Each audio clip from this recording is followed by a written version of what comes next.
Hi, my name is Rhea, and I'm 16 years old. I have an elder sister, Daphne, 7 years older than me, and ever since I can remember, she's always been jealous of me. Once when I was in 8th grade, I saw her breaking her head over a simple math problem. Hey, Daph, I think I found what's wrong. I think you're multiplying the numbers instead of adding them up, so... Oh, you've grown over smart to solve college math now? Just leave. But I just took the pen and solved that problem on my note and showed it to her. And instead of thanking me, she got really mad. Who asked you to help me? You always have to show off that you are better than me? Sorry, I was just trying to... She just walked away. I've only wished good for Daphne always, but she never understood me. Even though she was older than me, she was so naive and often made some stupid mistakes. Like she was dating this guy called Mike without being able to see that he was actually exploiting her. Once, he asked her for $1,000, and Daphne was ready to give it without asking any questions. I did try and stop her when she was taking that money from Dad's locker. Don't be so blind, Daphne. This is the 10th time this month he's asking something off of you. What now, his dog wants new boots? Oh, for God's sake, stop. And if Dad gets to know about your stealing, he'd be very upset. Why would you say that? Dad's money is my money. Today or tomorrow, all his wealth is coming to us only. And I'll get the biggest share because I'm the eldest. Oh, is that what is bothering you so much? You know what? Just go ahead and keep feeding that dog with dollars. But soon you'll know he's poison. Don't tell me I didn't warn you. It really bothered me that Daphne was wasting Dad's hard-earned money on her good-for-nothing boyfriend. I still kept it a secret from Dad because his health was not good. And one day, we got news which shocked us to the core. Dad was in the last stage of cancer, and doctors told us that he only had 2 months to live. Suddenly, my life fell apart. I could never imagine my future without Dad. I burst into tears. Be strong, Rhea. If you break down this way, who will take care of your sister? You are my wonder girl. You are gonna make me proud. I know. Dad wiped my tears and showed me a bunch of keys. I want you to keep it safe. It's the key to my secret chest, and nobody knows it's worth $1 million. I'm giving this to you because I don't trust... Just then, Daphne barged in, shouting... Me? You don't trust me, Dad? Nah, I won't let you give everything to Rhea. It's unfair. You think I am not smart enough? For once, give me a chance and I'll prove to you how I'm way smarter than her. Okay, now, let's make a deal. I'll give this key to my smartest daughter. I'll test both of you and decide who deserves it. Until then, I'm keeping it with me. Dad held back the keys and wished luck for both of us. I wasn't interested in competing against my own sister, but I surely knew if Daphne got hold of the chest, then her douchebag boyfriend would make a fool of her and loot everything. The very next day, Dad prepared a list of 10 questions to test our smartness. The moment he started asking, something very unexpected happened. My head started spinning and I began talking gibberish. Dad got confused and worried, and Daphne rushed to bring me a glass of water. She not only tended to me, but calmed Dad down too. Don't worry, Dad. Rhea has been getting these anxiety attacks since the day she got to know about your cancer. She loves you so much that she couldn't cope with the news. She is going crazy these days. I think she needs help. I'm crazy? How can you Gosh, what's happened to me? Turned out that was a master stroke from Daphne. She had mixed something weird in my morning coffee, which made me talk absurdly in front of my dad. Daphne easily proved that I was becoming insane, and in comparison to me, she had a sound mind. Of course, her boyfriend Mike conspired everything. I overheard them talking over the phone. I tried to tell Dad I was completely normal, but Daphne had just brainwashed his mind. He didn't let me speak a word and just hugged me tightly and asked me to rest. I knew it was not the right time, but since my dad's days were limited, I thought it was high time I told him a secret. Dad, I want you to meet someone. He is my boyfriend, Cooper. We really like each other and... Wait a sec. Are you Cooper Grant? How dare you enter my house?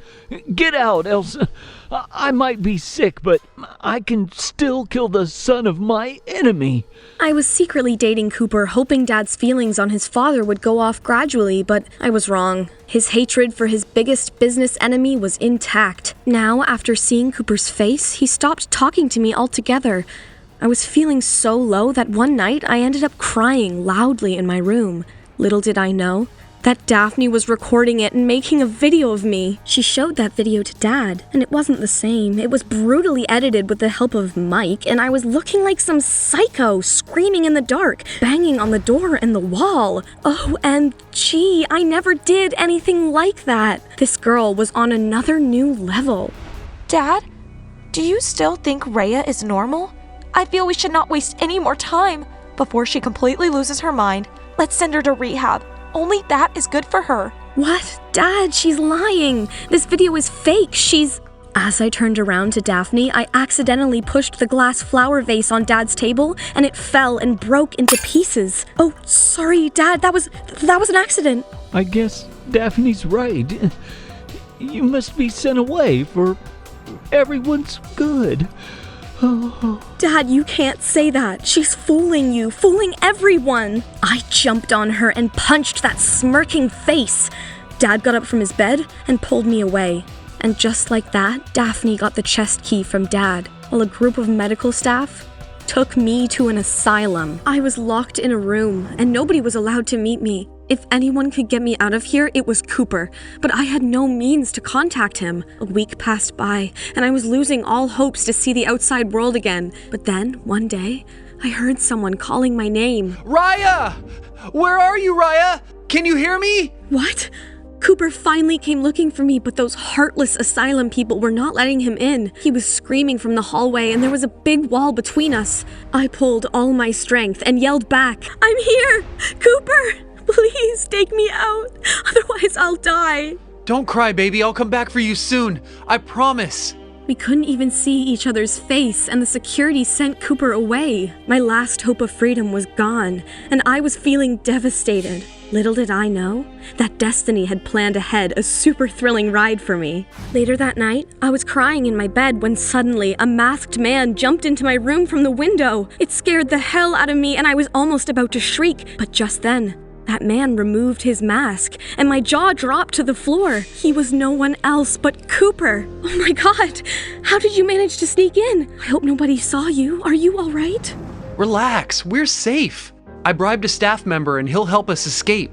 Come on, get ready. But where are we heading? I can't go back home. Daphne and Dad think I'm crazy. They'll not let me stay with them. I was anxious as hell, but Cooper told me he had a plan which would sort out everything. I trusted him, and we ran away from that asylum. He straight away took me to his home and hid me in his room so that his dad couldn't know about me. There was no way he would let his arch enemy's daughter stay in his mansion, so we kept it a secret. Now, it was time to put Cooper's plan into action. The first thing we needed to do was grab the key to Dad's secret chest. It was with Daphne, but there was a high probability that she must have already given it to her gold digger boyfriend Mike, so we decided to follow and get a hold of him. What we discovered next shocked the crap out of us. As we stalked Mike 24/7, it turned out that he was a married man. He not only had a beautiful and committed wife, but 2 lovely kids also. He was a fraud who was keeping 2 women in the dark. I decided to reveal his secret to his wife, but I didn't know how to break this news in front of Daphne, so I sent Cooper to meet her. I was watching them from a distance as he told her the truth, and she lost her mind. How dare you spread these rumors about my boyfriend? Are you also crazy like my sister? That's why you 2 boneheads were dating each other? Instead of spying on Mike, why don't you go and find Rhea? Did you hear? She ran away from rehab. I wish she never comes back. Daphne didn't believe a word against Mike and just diverted the topic towards me. Cooper tried to calm her down, but she suddenly started bawling. You know what? Mike has already broken up with me. It doesn't matter now if he has a wife or not. He's not in my life anymore. Daphne was in tears, but I was so relieved to hear this. Just then, something struck me. Why would Mike dump Daphne just like that? She was like a golden goose to him. Oh, wait. Mike had already gotten the key to the chest. That lowlife not only fooled my sister, but also ruined our lives. I couldn't control myself and came out to confront Daphne. I was boiling with anger, so I just pounced on her. How could you be so stupid, Daphne? You gave that buffoon the key to our $1 million fortune? What were you expecting? He'll marry you after that? You moron! How many times I told you? Stop it, Rhea. You're scaring me. Have you gone completely psycho after running from rehab? The truth is, Mike broke up with me because I couldn't give him the key. I lost it somewhere. Wow. For the first time in my life, I was happy that my sister was such a nincompoop. I hugged her tightly, and she couldn't understand the sudden outburst of my love. How do I tell Daphne that by misplacing the key, she saved our family fortune for a while? However, I knew that our secret chest was still not secure. Mike could soon figure out ways to create a duplicate key, and I couldn't let him break into my house. I needed to return home, but had to win my dad's trust before that. I wasn't worried about Daphne now, because she was harmless without Mike. I told her to take care of Dad till I come back. Surprisingly, after our hug, she stopped being bitter with me. She subtly held my hand and said that she kinda missed me too. I promised myself that within 24 hours I'll fix everything. But the same night, something unexpected happened. I was discussing our further plan of action with Cooper in his room when suddenly his dad barged in. What is this girl doing here? How could you let her inside our home, Cooper? Sorry, Mr. Grant. It's not Cooper's fault. He was just trying to help me. My dad is in the last stage of cancer, but... What cancer? It can't be true. That man could never get sick. He was always so strong. After hearing about Dad's cancer, Cooper's dad kind of went into shock. Turned out, both of them were once best friends and business partners, but then some big misunderstanding happened and they parted ways. They were rivals since the last decade, but as soon as Cooper's dad got to know that my dad only had 1 month to live, he forgot everything about the past. He immediately decided to see my dad, and Cooper and I went along with him. The moment we reached there, we saw the most horrifying scene. Dad was huffing and puffing while Daphne was trying to give him some medicine. She had no idea that the medicine had expired, and it was making Dad's condition even worse. She was naive enough to think that giving him multiple pills would cure Dad faster, but instead she overdosed him. There was only one way to save him now, and that was to make him puke. I didn't know how to do it, but just then, Cooper's dad stepped in. He took him to the washroom and got those pills out of his system. Finally, Dad could breathe properly and got surprised to see Cooper, his dad, and me all around him. I don't understand. Am I seeing a dream? What are you three doing here? Rhea, when did you come back from rehab? And you, Grant, after ages, you finally remembered your friend. Dad broke down into tears, and we all hugged him. Daphne was standing away, feeling embarrassed, but I pulled her into the group hug. It could have been a happy ending right there, but just then, we all heard a loud thud in the basement. Cooper and I immediately went down to check in, and we saw the final villain of our story standing in front of us. It was Daphne's ex-boyfriend, Mike. He had somehow found the key to our secret chest in the basement and was trying to open it, but before he could steal our money, we called in the cops. Mike got arrested, and we received our key back. I handed over that key to Daphne and said, "Since you are the elder one, you go and open that chest." But I am not Dad's smartest daughter.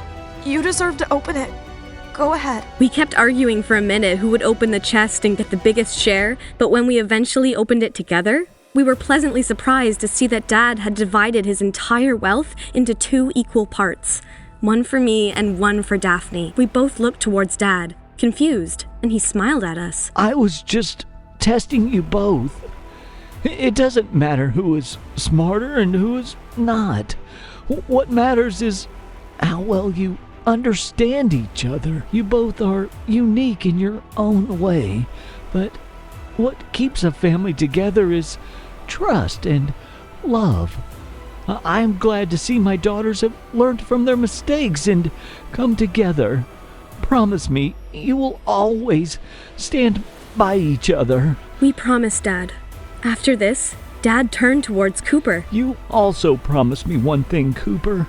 Like your dad and I were business partners, I want Rhea and you to be life partners. Will you marry her? Before Cooper could say anything, his dad blurted with excitement. Of course. My son will marry your daughter. Let's turn our friendship into a relationship. And just like that, our dads fixed a date, and Cooper and I got engaged within a week. Soon, Dad passed away, but we are glad that he managed to be a part of the happiest day of our lives. His memories are still fresh in our minds, and we miss him every single day. I know life was tough, but it also gave us a reason to smile, just like my friend Emma. Watch her story. Nathan, where are you? It's our wedding day, remember? Yes, of course I'm here. Where are you? Babe, I love you. Why are you doing this to me? Again? At the courthouse, Emma, beautifully dressed as a bride, is frustratingly trying to coerce her fiancé to show up and marry her. What do you mean she's late? I thought that she was the ringer. I've got less than 20 minutes. I don't care how you do it, just find me a bride. And you've got less than 20 minutes. Wait, it's Amber, isn't it? Nate? Nathan? Did you hang up on me? Meanwhile, a panicked Eric is talking to his assistant and is still desperate to find himself a bride. You have to understand that if this marriage doesn't happen, there is no business, there is no money. I've got less than 10 minutes now. Just find me a bride. Heartbroken, and now fueled by a jealous spite, after realizing the depth of Nathan's betrayal, Emma approaches Eric Roberts. I'll marry you. Will you marry me? Look, miss, I appreciate the offer, but I've already got a bride. I just don't know where she is. Yeah, are you sure about that, Romeo? Look, my fiancé is clearly having an affair and afraid to commit, so it is over. And it's obvious that time isn't on your side either. Plus, what am I supposed to do with these flowers?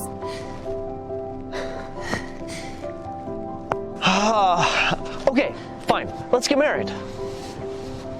Eric Roberts has never believed in love, let alone marriage. However, being forced with the very real possibility that he is about to lose his business and personal fortune, he is between a rock and a hard place. So today, he has no choice but to finally get married. Today. I call this court to order. We are gathered here today by witness of the state to marry you, Eric Roberts, and you. Tell the judge your name. Emma Miller. After hearing her speak her name, Eric is taken aback. For the first time, he really looks at Emma, and her beauty mesmerizes him. Who is Emma Miller, and why is she getting married so hastily? To a total stranger at that. Has Emma fallen into a trap in desperation? To find out, listen to the audiobook, The Billionaire's Accidental Bride. If you download Pocket FM, you are awesome, because that means you support Hear My Story to do more and more amazing videos like this. I really don't want to stop. Download Pocket FM by clicking this button, or click the link in the description, or just simply search Pocket FM on the Play Store or App Store.